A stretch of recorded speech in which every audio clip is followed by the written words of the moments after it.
Hello students, I welcome all of you in this lecture. In this lecture we are going to discuss next property of determinants. Okay, but before that let me just remind you what you have seen in the last lecture. In the last lecture we have discussed few properties of determinants, which includes these properties. The first property was determinant of A into B is equal to determinant of A into determinant of B.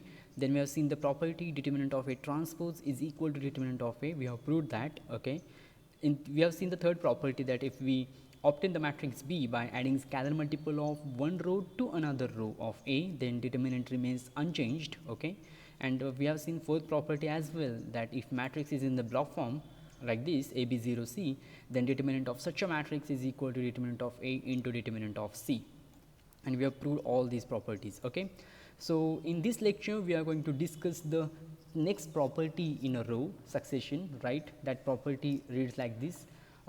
Let me first of all state this property. So property is like this: let A be n cross n matrix, okay, over K. You already know that K is a commutative ring with unity, okay, and then A is invertible if and only if determinant of A is invertible. This is quite obvious, right? Where when A is invertible, then it has unique inverse, and A inverse is given by this formula. So A inverse is equal to 1 upon determinant of A multiplied by adjoint of A. That is the formula. Okay, so let me tell you, first of all we will prove this formula, and as soon as we will prove this formula, it automatically proves that matrix is invertible if and only if determinant of A is invertible. कारण लक्षात घ्या, जर हा formula आपण prove केला, okay, तर what is A inverse? A inverse is equal to 1 upon determinant of A. This term is very important, right? 1 upon determinant of A, आणि 1 upon determinant of A ही जी टर्म आहे ही फार important आहे, multiplied by adjoint of A. जर determinant of ए 0 झाला, okay, तर त्याचा इन्वर्स तुम्ही घेऊ शकत नाही, कारण 0चा इन्वर्स 1 अपॉन 0 डिफाईन होत नाही. ओके, सो ही टर्म जी मी ब्ल्यूमध्ये इनसर्कल केलेली आहे, ही टर्म कधी डिफाईन होईल? तर ही टर्म तेव्हाच डिफाईन होते जेव्हा determinant of a non zero असेल, म्हणजेच डिटर्मिनंट ऑफ ए इन्व्हर्टिबल असेल, म्हणजे त्याचा रेसिप्रोकल आपण घेऊ शकतो, राईट? सो हा फॉर्म्युला प्रूव्ह केला की ऑटोमॅटिकली हा रिझल्ट प्रूव्ह होतो. सो आपलं टार्गेट जे असणार आहे ते हे असणार आहे की आपण हा फॉर्म्युला पहिल्यांदा प्रूव्ह करणार आहोत. Okay, so let me now start the proof of this particular formula, that A inverse is equal to 1 upon determinant of A into adjoint of A. We have seen the definition of determinant of A, right? We have seen one theorem, and in that lecture we have seen the definition of determinant of A. So what is that definition? So let me write here. So if we will see that by existence and uniqueness of a determinant function, okay, by existence and uniqueness of determinant function,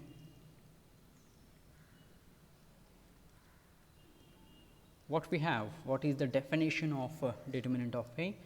So comma, we have determinant of A equal to summation I equal to 1 to n, right? We have seen this formula, minus 1 raised to I plus j, okay, then A ijth entry of A multiplied by determinant of matrix A after deleting ith row and jth column, right? So we have seen this definition: determinant of A is equal to summation I equal to 1 to n minus 1 raised to I plus j, aij, determinant of A when ith row and jth column is removed from A. Okay, now what I'm going to do, I'm just going to rewrite this already known definition. So ह्याला मी फक्त काय करणार आहे, थोडंसं rewrite करतो. So this can be also written as I equal to 1 to n. Me aij he entry पुढे घेतो, aij multiplied by minus 1 raised to I plus j, okay, determinant of aij, and determinant of aij means तुम्ही ith row आणि jth column delete करणार आहात A मधून, right? आता जर तुम्ही या टर्मवर फोकस केला, let me highlight that term जिथे आपण फोकस करणार आहोत, मी या टर्मवर फोकस करणार आहे, राईट? ओके, सो ही जी टर्म आहे ही टर्म तुम्ही कशी मिळवताय? तर ही टर्म मिळवण्यासाठी तुम्ही काय करताय, ए हा जो मॅट्रिक्स तुम्हाला दिलेला आहे, let me just show you that matrix. Okay, जो मॅट्रिक्स तुम्हाला ए दिलेला आहे, फॉर एक्झाम्पल सपोज हा मॅट्रिक्स तुम्हाला दिलेला आहे ए, तर तुम्ही ती टर्म कशी मिळवताय, तर त्या ईचा तुम्ही ith रो डिलीट करताय, जेथ कॉलम तुम्ही डिलीट करताय आणि जो काही मॅट्रिक्स तुमच्याकडे शिल्लक राहील त्या मॅट्रिक्सचा तुम्ही डिटर्मिनंट फाइंड करताय. म्हणजे थोडक्यात तुम्ही या मॅट्रिक्सचा मायनर फाइंड करताय. ही जी एंट्री आहे या एंट्रीचा तुम्ही मायनर फाइंड करताय. Okay, so let me just repeat it. ही जी एंट्री आहे या एंट्रीचा मायनर कसा फाइंड करतो आपण, तर याचा मायनर फाइंड करण्यासाठी आपण ही रो आणि हा कॉलम डिलीट करतो आणि राहिलेल्या मॅट्रिक्सचा डिटर्मिनंट फाइंड आउट करतो. एक्झॅक्टली तुम्ही तेच करताय इथे. म्हणजे तुम्ही या एंट्रीचा मायनर फाइंड करताय, बरोबर आहे. कोणत्या एंट्रीचा? आयजेथ एंट्रीचा. कारण ही आयथ रो आहे, हा जेथ कॉलम आहे, म्हणजे याचा अर्थ ही आयजेथ एंट्री आहे. सो ह्या आयजेथ एंट्रीचा तुम्ही मायनर फाइंड करताय आणि नंतर तुम्ही त्याचं साईन चेंज करताय. साईन कसं चेंज करताय, तर तुम्ही त्याला -1 ने मल्टिप्लाय करताय, राईट. ज्या अर्थी तुम्ही त्याला -1 ने मल्टिप्लाय करताय म्हणजे तुम्ही त्याला को फॅक्टरमध्ये कन्वर्ट करताय, बरोबर आहे. सो तुम्ही पहिल्यांदा या एंट्रीचा मायनर फाइंड केला आणि त्या मायनरला तुम्ही साईन चेंज केलं त्याचं -1 आणि मग तुम्ही त्याचा को फॅक्टर फाइंड केला, राईट. सो थोडक्यात हा जो एलिमेंट दिसतोय तुम्हाला, जो मी येलो हायलाईट केलेला आहे, that is nothing but a cofactor of this ijth entry. So how can I rewrite this formula now? So this is again, I can write this as is equal to, okay, this is equal to, just a second, yeah, this is equal to summation as it is I equal to 1 to n, no issue, right, aij. Let me write this as Cij because this is cofactor, ijth cofactor, where Cij is a cofactor of A. Okay, Cij is a cofactor of A. Obviously, it is ijth cofactor of A. I cannot say directly cofactor of A, so I will just correct it with this particular word, that Cij is nothing but a cofactor of ijth entry of A. ijth entry of A. Fine. So हा झाला तुमचा product. So this is equal to determinant of A. Okay, fine. Now I have to focus on this definition. Now what is this definition? So basically now what we are going to do, let me just mark it as a statement number 1. So let me mark it as a statement number 1.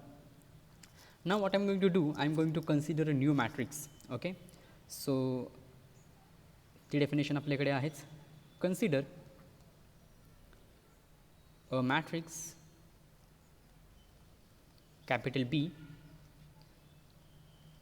obtained by, B कसा तयार करायचा, obtained by replacing jth column of A, replacing jth column of A by its kth column. म्हणजे एचा जो काही jth column असेल तो replace करा एच्या kth कॉलमने, बरोबर आहे. जर तुम्ही असं केलं तर काय होणार आहे की बीमध्ये 2 कॉलम इक्वल येतील. सो बेसिकली मला काय सांगायचं आहे तुम्हाला, let me just tell you की हा तुमचा ए होता, राईट. हा तुमचा काहीतरी जेथ कॉलम असेल, हा काहीतरी तुमचा केथ कॉलम असेल एचा. तर तुम्ही काय करताय, हे 2 कॉलम आहेत ना तुमचे. सो तुम्ही काय करताय की हा जेथ कॉलम तुम्ही रिप्लेस करताय. ओके, म्हणजे मी ह्याला थोडंसं वेगळं नोटेशन देतो. समजा हा तुमचा केथ कॉलम आहे, राईट, हा तुमचा जेथ कॉलम आहे. सो तुम्ही जेथ कॉलम रिप्लेस केला आणि त्याच्या जागी कोणता कॉलम पुट केला, तर तुम्ही त्याच्या जागी केथ कॉलम पुट केला. सो इवन तो जेथ कॉलमच आहे, बरोबर आहे, पण त्याच्या एंट्रीज चेंज होतील आणि त्याच्या एंट्रीज आता कशा असतील, तर हा कॉलम असेल तुमचा तो. म्हणजे हा तुमचा मॅट्रिक्स बी झाला, कारण तुम्ही केथ कॉलम शिफ्ट केला जेथ कॉलमला आणि रिप्लेस केला. ओके, सो केथ कॉलम आहे तसा आहेच ऑलरेडी आणि जेथ कॉलमच्या ठिकाणीसुद्धा केथ कॉलम तुम्हाला दिसेल. म्हणजे दोन्ही कॉलम इक्वल झाले आणि इक्वल झाले म्हणजे याचा अर्थ डिटर्मिनंट 0 येणार, बरोबर आहे. कारण बीचे 2 कॉलम इक्वल असतील तर डिटर्मिनंट ऑफ बी ऑटोमॅटिकली काय येणार आहे, 0 येणार आहे. सो मी काय लिहिणार आहे पुढे, so then matrix B has 2 equal columns, matrix B has 2 equal columns, okay, and thus this implies that determinant of matrix B is equal to 0. matrix B चा determinant काय आहे, equal to 0 आहे. Okay, so आता पण याच्यामध्ये एक छोटासा twist आहे की तुम्ही जे कॉलम जेथ कॉलम रिप्लेस करताय बाय युजिंग केथ कॉलम, बरोबर आहे. जर जेथ कॉलम म्हणजे फॉर एक्झाम्पल समजा जेची व्हॅल्यू आणि केची व्हॅल्यू इक्वल असेल तर रिप्लेसमेंटला काही अर्थच राहत नाही. कारण जेची आणि केची व्हॅल्यू जर सेम असेल तर तुम्ही कॉलम रिप्लेस जरी केला तर तो तिथेच राहतो, राईट. पण जर जेची आणि कॉलम जे आणि केची व्हॅल्यू जर डिफरंट असेल तर ऑटोमॅटिकली तुम्हाला नवीन मॅट्रिक्स जो मिळेल त्याच्यामध्ये 2 कॉलम इक्वल असतील. I am repeating my point.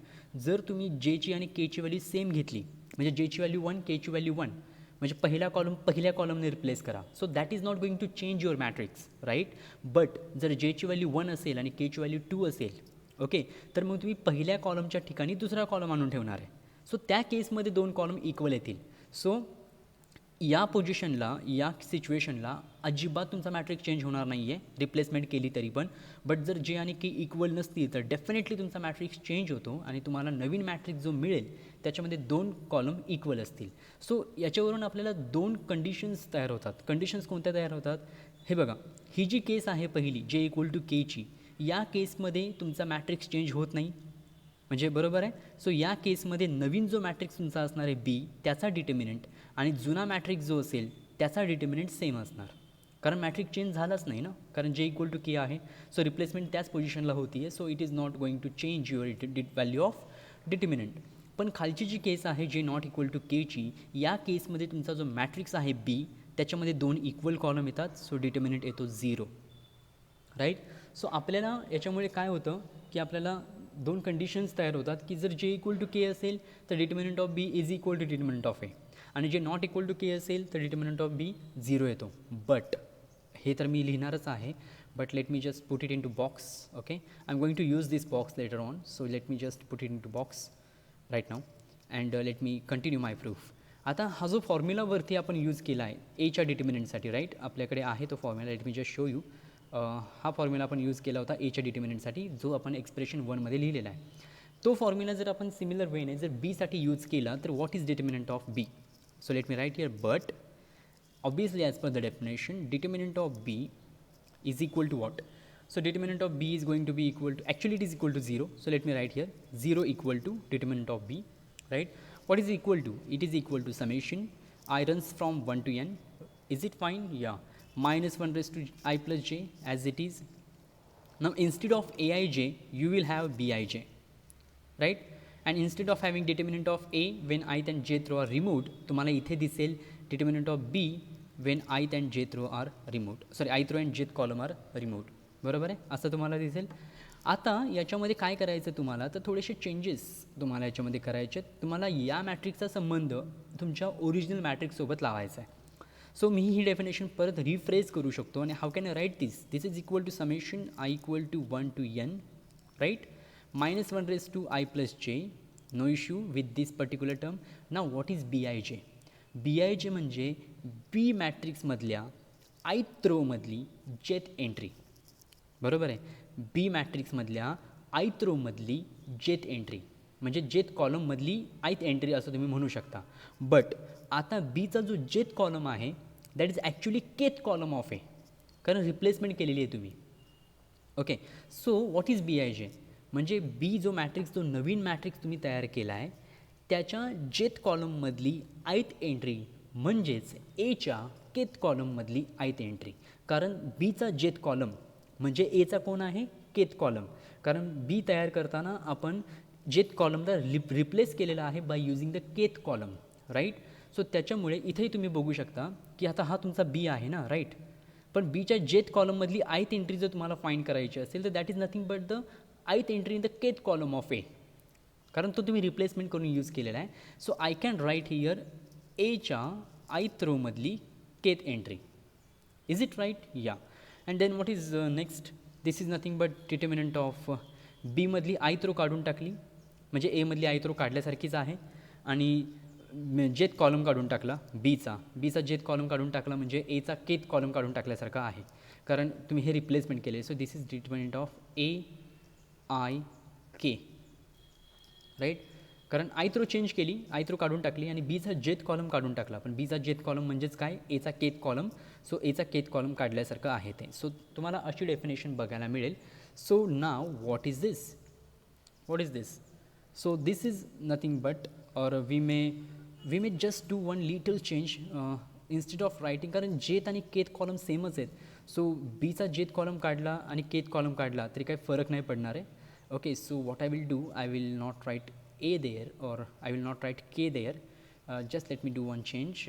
Yeah, here I wanted to change, so that change will be like this, determinant of a I j. कारण बीचा आयत रो काढला आणि एचा आयत रो काढला सेमच आहे, बीचा जेथ कॉलम काढला आणि एचा जेथ कॉलम काढला सेमच आहे, right. So this is A I J. Fine.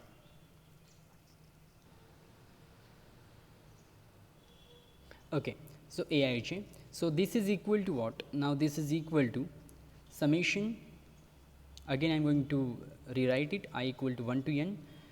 Now let me just take aik in front and minus 1 raised to I plus j into determinant of aij, so that is again cofactor of ijth entry, so I am not going to explain that again. So that is minus 1 raised to I plus j into determinant of aij, so that is ijth cofactor. Now this is the definition. So आता तुमच्या लक्षात येईल, हे मी याला वाटल्यास second म्हणतो याला मी equation. पहिलं आणि सेकंड इक्वेशन जर तुम्ही ऑब्झर्व केलं तर तुम्हाला एक रिलेशन तयार होतं. कोणतं रिलेशन तयार होतं तुम्हाला? Let me just tell you that relation. According to first statement काय मिळतं आहे? Summation I equal to 1 to N A I J C I J equal to determinant of A. म्हणजे इथं पण जे आहे इथं पण जे आहे तुम्ही हे ऑब्झर्व करू शकता. आय डोंट थिंक की हे ऑब्झर्व करायला जास्त तुम्हाला डिफिकल्ट जाईल. इथला जो सेकंड इंडेक्स आहे तो जे आहे, इथला सेकंड इंडेक्स जे आहे, ते दोन्ही इक्वल आहेत इंडेक्स. त्यावेळी तुम्हाला व्हॅल्यू काय मिळाली? Determinant of A. आणि जर तुम्ही खाली आलात ना तर इथला सेकंड इंडेक्स के आहे आणि इथला सेकंड इंडेक्स जे आहे ते अनइक्वल असतील तर मग डिटर्मिनंट काय मिळतं तुम्हाला? 0. म्हणजे फायनली जे रिलेशन तुम्हाला मिळणार आहे ते रिलेशन तुम्ही असं लिहू शकता. You can write it in this form. Let me just change the pen. So final relation will be like this, summation A I k, right, c I j, where I runs from 1 to n, this particular expression will be equal to determinant of a by using first expression determinant of. कधी जर j आणि k equal असतील तर, if j is equal to k. जर second indices दोन्ही equal असतील तर मग याची व्हॅल्यू डिटर्मिनंट ऑफ ए येते, आणि जर सेकंड इंडायसेस डिफरंट असतील तर याची व्हॅल्यू 0 येते if j is not equal to k. But this tells me something. Actually this tells me something. आता तुम्ही काय करताय? ॲक्च्युली एला तुम्ही कोफॅक्टर्सने मल्टिप्लाय करताय, म्हणजे एच्या एंट्रीजला तुम्ही कोफॅक्टर मॅट्रिक्सच्या एंट्रीजने मल्टिप्लाय करताय. बट जर मला इथे ॲडजॉईंटचा संबंध इथे मला तयार करायचा असेल, if I want to bring adjoint of A in the picture, then how does it looks? मी सगळ्या एंट्री एक्सप्लेन नाही करणार, मी एक एंट्री एक्सप्लेन करेन तुम्हाला डेफिनेटली. सो मी इथे काय करतो? आयची व्हॅल्यू 1 to n पुट करतो आणि हे समेशन मी एक्सपांड करतो. Okay, this is additional part of explanation, so this will be written in a different color. So let me just do that. I ची value 1 put केली तर a1k c1j plus a2k c2j बरोबर आहे, plus a3k c3j. Okay, असं करत करत तुम्ही जाणार आहात. शेवटी तुम्ही आयची व्हॅल्यू n पुट केली तर you will get ank cnj. Okay, ही तुमचं झालं एक्सपान्शन याचं. दिस इज प्रोडक्ट, बरोबर आहे. आता इथं बघा a1k a2k a3k dot dot dot so on ank, म्हणजे हा तुम्हाला जवळपास एचा केथ कॉलम दिसेल, बरोबर आहे. जर या एंट्रीज तुम्ही ऑब्झर्व केल्या ना, मी काय म्हणतो नीट ऐका, जर या एंट्रीज तुम्ही ऑब्झर्व केल्या a1k a2k a3k dot dot dot so on ank, तर हा तुम्हाला एचा केथ कॉलम दिसेल, बरोबर आहे.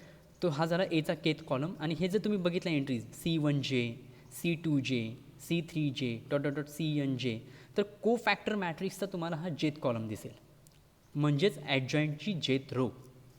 ही काय असेल? ॲडजॉईंटची जेथ रो. कारण हे बघा, ज्यावेळी तुम्ही ॲडजॉईंट तयार करता त्यावेळी तुम्ही को फॅक्टर घेता, को फॅक्टरचा ट्रान्सपोज घेता. M I right? सो या ज्या एंट्रीज आहेत त्या कशा आहेत बघा. c1j मी वाटल्यास तुम्हाला मॅट्रिक्स फॉर्ममध्ये लिहून दाखवतो. हे सध्या तुम्हाला असं दिसतं आहे, पण that is not exactly right. So हा तुमचा ए झाला ना, so a1k a2k dot dot dot so on ank, right. हा तुमचा एचा केथ कॉलम. आणि को फॅक्टर मॅट्रिक्स मी इथे लिहितो आहे, को फॅक्टर मॅट्रिक्सचा जेथ कॉलम.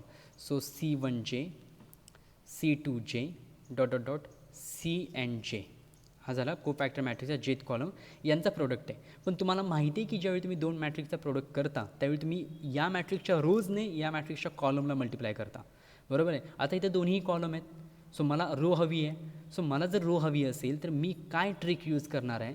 तर मी असं करणार की मी याचा ट्रान्सपोज घेणार.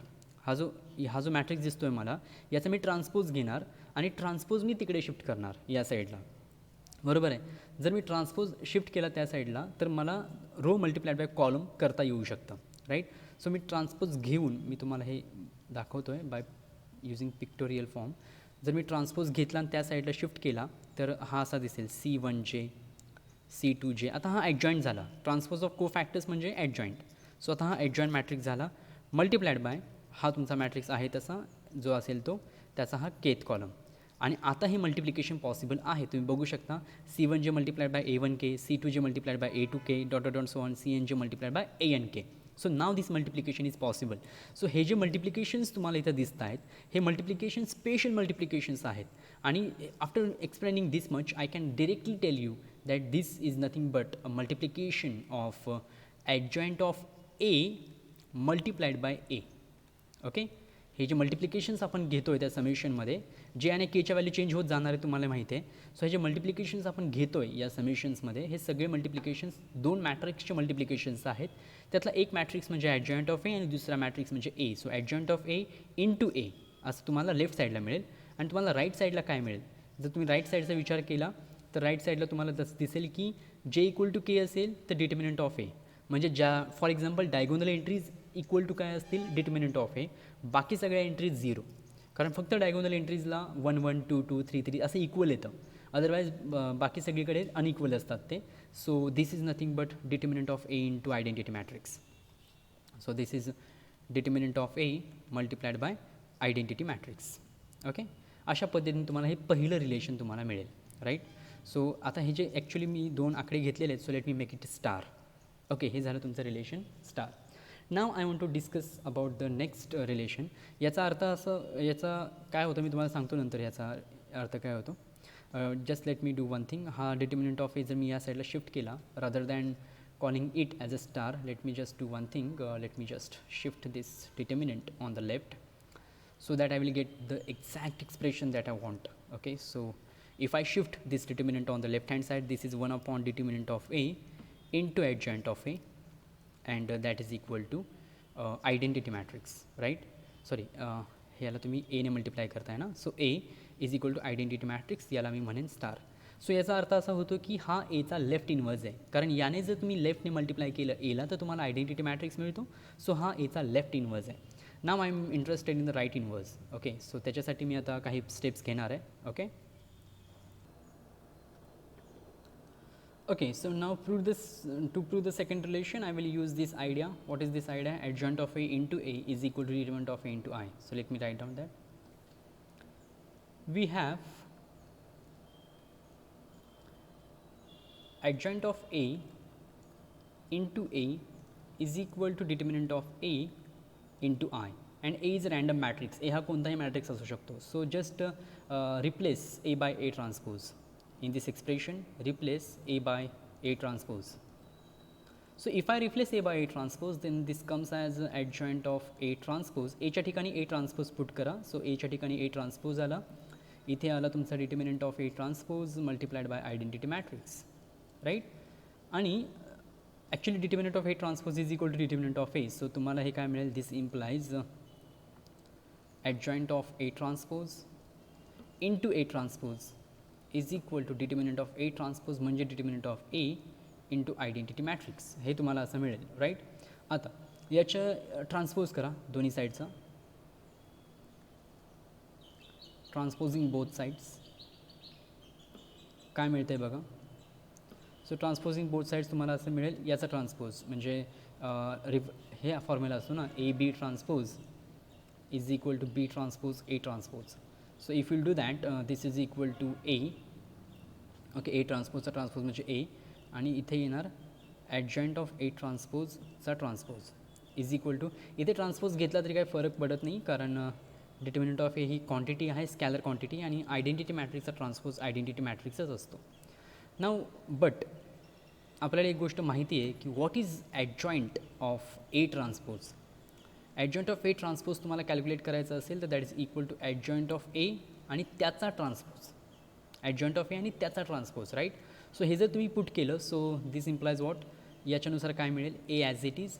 ॲडजॉईंट ऑफ ए ट्रान्सपोजच्या ठिकाणी पुट करा ॲडजॉईंट ऑफ ए आणि त्याचा ट्रान्सपोज. बाहेरचा ट्रान्सपोज ॲज इट इज, हा बाहेरचा transpose equal to determinant of A into I. Okay, so जर तुम्ही हे प्रॉपरली यूज केलं तर this implies A multiplied by adjoint of A is equal to determinant of A into I. Okay,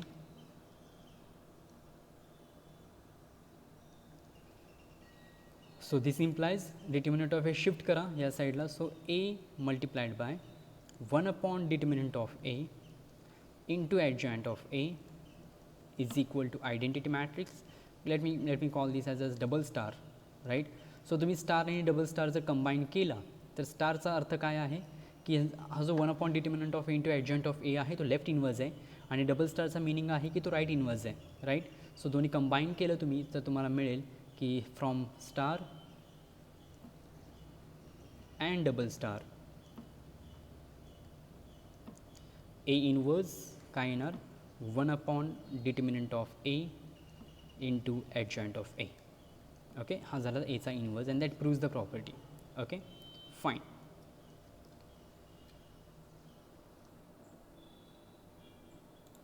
Okay, so after discussing this last property of the determinants, let me now jump to the last part of determinants, that is Cramer's rule. So Cramer's rule is very easy actually, it is very simple. याच्यावरचे examples फार फार फार easy असतात, but we are not just going to see the examples, we are going to see the proof of Cramer's rule. But I will directly prove it and then I will tell you what is exactly the Cramer's rule. Okay, no problem. Suppose A is an n by n matrix given to you, and suppose you are provided with some non-homogeneous system of linear equations.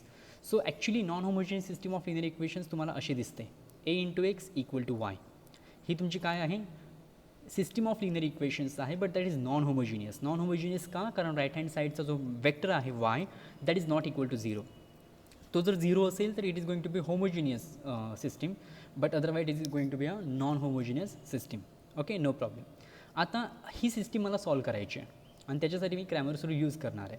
But he system solve करण्यासाठी आपण काय करणार आहोत तर याला दोन्ही साईडला सुरुवातीला ॲडजॉइंट ऑफ एने मल्टिप्लाय करा. जर ह्या दोन्ही साईडला आपण ॲडजॉइंट ऑफ एने मल्टिप्लाय केलं तर मला काय मिळेल adjoint of A into A X is equal to adjoint of A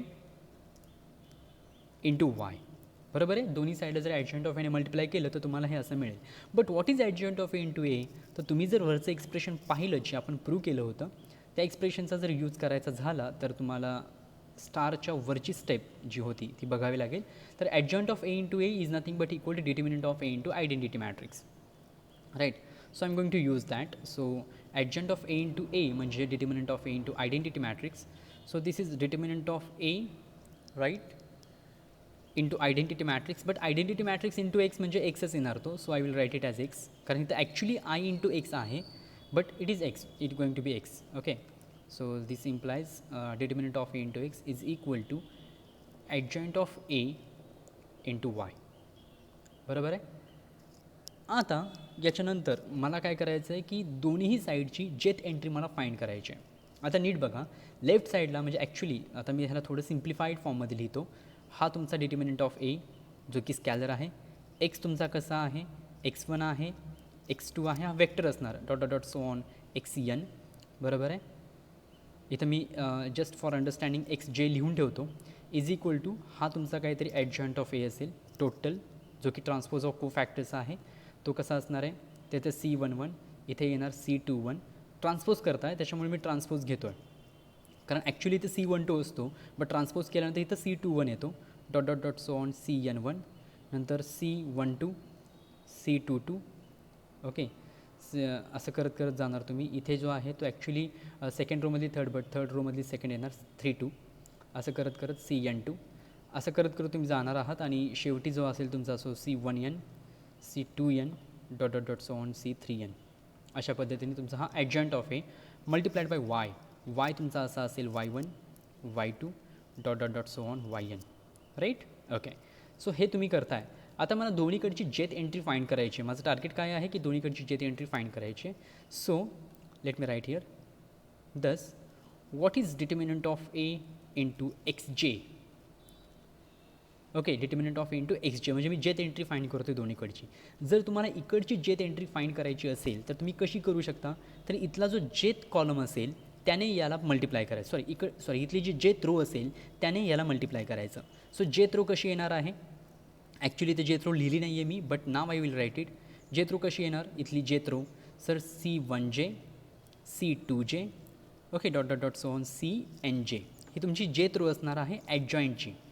okay, actually हा जेथ कॉलम आहे कोफॅक्टर मॅट्रिक्सचा. तुम्ही बघू शकता हा जेथ कॉलम आहे कोफॅक्टर मॅट्रिक्सचा, पण ट्रान्सपोज केल्यानंतर ती जेथ रो होते ॲडजॉईंटची. सो ही ॲडजॉईंटची जेथ रो आहे मल्टिप्लाइड बाय हे. सो हे कसं येणार बघा, C1J Y1 plus C2J Y2 plus plus plus so on CNJ YN असं येणार आहे.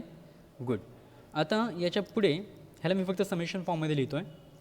So this implies determinant of A into XJ is equal to this is summation CIJ YI where I runs from 1 to n. You can easily check that this can be summarized as a summation in this form. So Cij into Yi where I runs from 1 to n. That's it.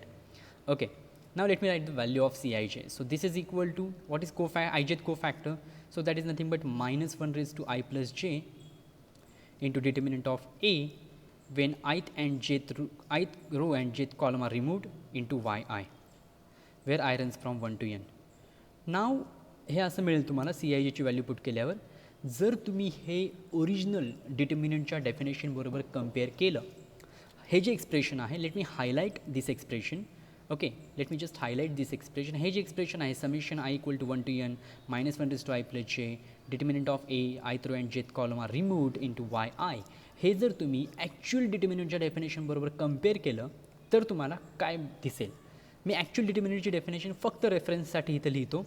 ती definition अशी असते, summation I equal to 1 to n minus 1 raised to I plus j नंतर AIJ असतो आणि determinant of A ith row आणि jth column remove केलेला आहे. So ही तुमची ओरिजिनल डेफिनेशन आहे जी मी ब्ल्यू कलरमध्ये लिहिली आहे ती. आणि हे तुमचं आत्ताचं एक्सप्रेशन आहे. काय चेंज दिसतो आहे तुम्हाला, समेशन असंच आहे, minus 1 raised to I plus j असंच आहे, determinant of A I comma I vertical line j तसंच आहे, फक्त AIJच्या ठिकाणी YI आलेला आहे. बरोबर आहे, AIJच्या ठिकाणी YI आलेला आहे. म्हणजे तुम्हाला काय करायचं आहे तर एचा जो जेथ कॉलम आहे, कारण तुम्ही I चेंज करत जाणार, so A1J A2J dot dot dot so on ANJ म्हणजे एचा जो जेथ कॉलम आहे, हा जेथ कॉलम तो कशाने रिप्लेस केलेला आहे, Y वेक्टरने रिप्लेस केलेला आहे. बरोबर आहे, एवढाच फक्त चेंज आहे. So how can I write this. So मी ओके ठीक आहे, मी हे इरेज करत नाही, तुम्हाला अंडरस्टँडिंगसाठी ठेवतो तसंच, फक्त कन्फ्यूज होऊ नका. So this is nothing but equal to determinant of BJ. जर ॲक्च्युअल डेफिनेशन कम्पेअर केली तर this is determinant of BJ. पण BJ मॅट्रिक्स कसा आहे, वेअर BJ इज a matrix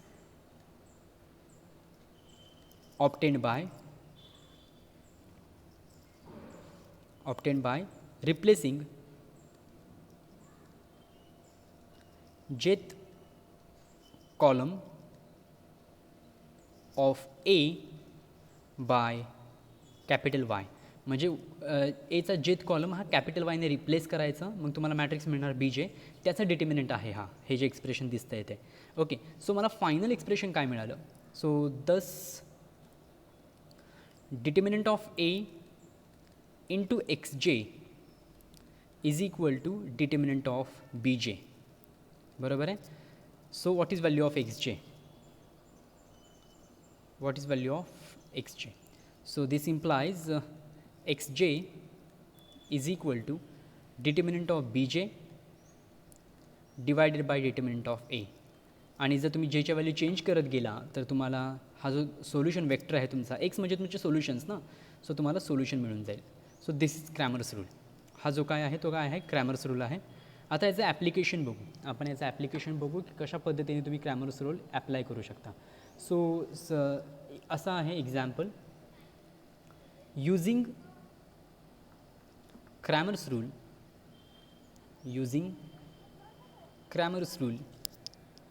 solve the system, solve the following system. Me system लिहितो इथे 3x minus 2y equal to 7, 3y minus 2z equal to 6, 3z minus 2x equal to -1. He system मला solve करायची आहे by using Cramer's rule. आता Cramer's rule use करण्या अगोदर सगळ्यात सुरुवातीला काय करा, तर सगळ्यात सुरुवातीला तुम्ही ए, एक्स आणि वाय हे जे मॅट्रायसेस आहेत ते सगळे फाइंड आउट करा. ए कसा असणार आहे, तर इथे बघा ए म्हणजे 3, वायचा कोइफिशियंट -2, झेडचा कोइफिशियंट नाही आहे म्हणजे झेडचा कोइफिशियंट 0, खाली एक्सचा कोइफिशियंट नाही आहे म्हणजे 0, वायचा कोइफिशियंट 3, झेडचा कोइफिशियंट -2, नंतर खाली एक्सचा कोइफिशियंट -2, वायचा कोइफिशियंट दिसत नाही आहे आणि झेडचा कोइफिशियंट आहे 3. सो हा झाला तुमचा ए मॅट्रिक्स. कॅपिटल एक्स म्हणजे अननोन्स तुमचे, सो अननोन्स तुमचे आहेत एक्स, वाय, झेड, बरोबर. आणि कॅपिटल वाय म्हणजे राईट साईडचा वेक्टर, सो दॅट इज 7, 6, -1 हा तुमचा झाला वाय. ह्या व्हॅल्यू फाइंड आउट केल्यानंतर तुम्ही डायरेक्टली क्रॅमर्स रूल यूज करायचा आहे. सो एक्सची व्हॅल्यू कशी फाइंड करणार by using Cramer's rule. So एक्सची व्हॅल्यू म्हणजे काय, तर डिटर्मिनंट ऑफ B1, कारण एक्स म्हणजे ॲक्च्युली आता बघा इथे व्हेरिएबल वेगळे दिसत आहेत तुम्हाला एक्स वाय झेड, पण पहिला व्हेरिएबल आहे x1, दुसरा आहे x2, तिसरा आहे x3. सो पहिली x1ची व्हॅल्यू फाइंड करायची असेल तर तुम्हाला एचा पहिला कॉलम वायने रिप्लेस करावा लागतो. दुसरी व्हॅल्यू फाइंड करायची असेल दुसऱ्या व्हेरिएबलची म्हणजे x2ची, तर एचा दुसरा कॉलम वायने रिप्लेस करावा लागतो. आणि जर तुम्हाला x3ची व्हॅल्यू फाइंड करायची असेल तर तुम्हाला B3 फाइंड घ्यावा लागतो म्हणजे एचा तिसरा कॉलम तुम्हाला वायने रिप्लेस करावा लागतो, right. So it is determinant of B1 divided by determinant of A. Determinant of B1 म्हणजे डिटर्मिनंट ऑफ B1 तयार करताना एचा पहिला कॉलम वायने रिप्लेस करा. सो डिटर्मिनंट कसा येणार 7, 6, -1. दुसरा आणि तिसरा कॉलम आहे त्याचा -2, 3, 0, 0, -2, 3 हा झाला B1 त्याचा डिटर्मिनंट. डिवायडेड बाय मॅट्रिक्सचा डिटर्मिनंट, मॅट्रिक्स तुमचा आहे तसा 3, -2, 0, 0, 3, -2, -2, 0, 3. आता हे डिटर्मिनंट्स कॅल्क्युलेट करणं एवढं डिफिकल्ट नाही आहे. ओके, सो तुम्ही हे इझिली कॅल्क्युलेट करू शकता. What I think 3, 3, 9, 63 plus 2 and 18 -2, so 16, so 16 into 2 32, so plus 63, so that is 95. I think 95 divided by what is determinant of A. एचा डिटर्मिनंट कॉमनली काढून ठेवा. सो 27 येणार प्लस 2 आणि इकडे जर हे केलं तर 0, -4, 1 मिनटं 27 हां बरोबर आहे. 27 प्लस 2 इंटू -4 येणार ते, बरोबर आहे. सो -8 येणार म्हणजे 19. सो एचा डिटर्मिनंट 19 येतो, याचा 95. सो 95 भागिले 19 म्हणजे याचं सोल्युशन आलं 5. सो एक्सची व्हॅल्यू आली 5. ओके, आता वायची व्हॅल्यू फाइंड करायची मला. सो वायची व्हॅल्यू फाइंड करण्यासाठी तुम्हाला माहिती आहे फॉर्म्युला कसा यूज करणार Cramer's rule. Determinant of B2 divided by determinant of A. B2 म्हणजे काय, तर एचा सेकंड कॉलम वायने रिप्लेस करायचा, हा तुमचा B2 झाला. सो 1 मिनटं मी करतो ते. डिटर्मिनंट ऑफ पहिला कॉलम तसाच ठेवा 3, 0, -2. दुसरा कॉलम रिप्लेस करा वायने, सो 7, 6, -1. तिसरा कॉलममध्ये 0, -2, 3 डिवायडेड बाय डिटर्मिनंट ऑफ ए. आता डिटर्मिनंट ऑफ ए कॅल्क्युलेट केला आहे, सो 19 मी तसाच लिहितो. आता हे कॅल्क्युलेट करा. सो मला वाटतं हे 7, 18 वजा 2 म्हणजे 16, 16, 48 वजा 7, 28, 7, 28 वजा 28 म्हणजे 48, 48 मायनस इंटू मायनस प्लस 48 अधिक 28. So that will be 76 upon 19. So answer will be 4. So वायची व्हॅल्यू 4 आली, right.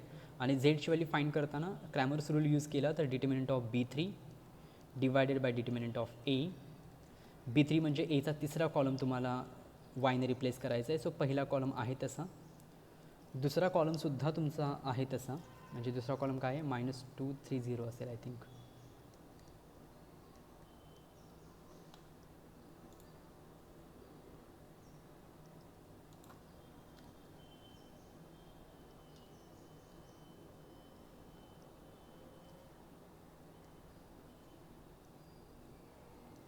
So determinant of B3 divided by determinant of A. So that is equal to पहिला कॉलम आहे तसा 30 -2, दुसरा column तुमचा I think -230 आहे, -230, आणि तिसरा कॉलम तुम्ही रिप्लेस करताय वायने. So 7 6 -1 divided by determinant of A, तो आहे 19.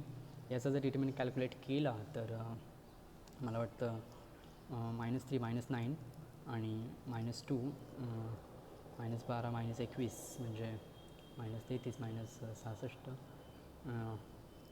मला वाटतं 9 57 वगैरे येईल. कारण -9 आणि हा -2 इंटू जर केलं तर हा -12 -21 -33 + 66 वजा 9 म्हणजे 57. तो 57 भागिले 19 येणार आहे. So that is going to be 3. So हे तुमचं सोल्युशन आहे. एक्सची व्हॅल्यू 5, वायची व्हॅल्यू 4, झेडची व्हॅल्यू 3. हे तुमचं सोल्युशन आहे आणि तुम्ही ही सिस्टम सॉल्व केली by using Cramer's rule. Okay, एक होमवर्कला मी तुम्हाला एक्झाम्पल देतो आहे and after that we will stop. Homework,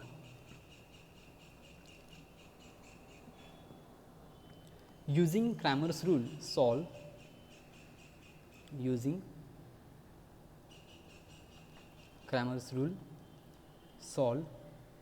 system देतो मी तुम्हाला.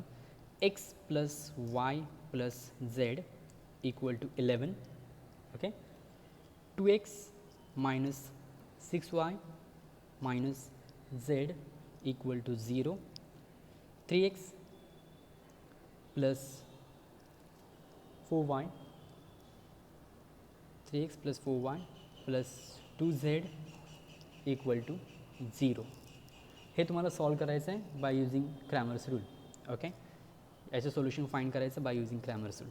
Okay, so in this complete lecture we have discussed very important property of the determinant, that is A inverse is equal to 1 upon determinant of A into adjoint of A, and then we have seen Cramer's rule with proof, and we have used Cramer's rule to find out the solution of a non-homogeneous system which is given to you. So this will be homework for you. With this I stop here. Thank you.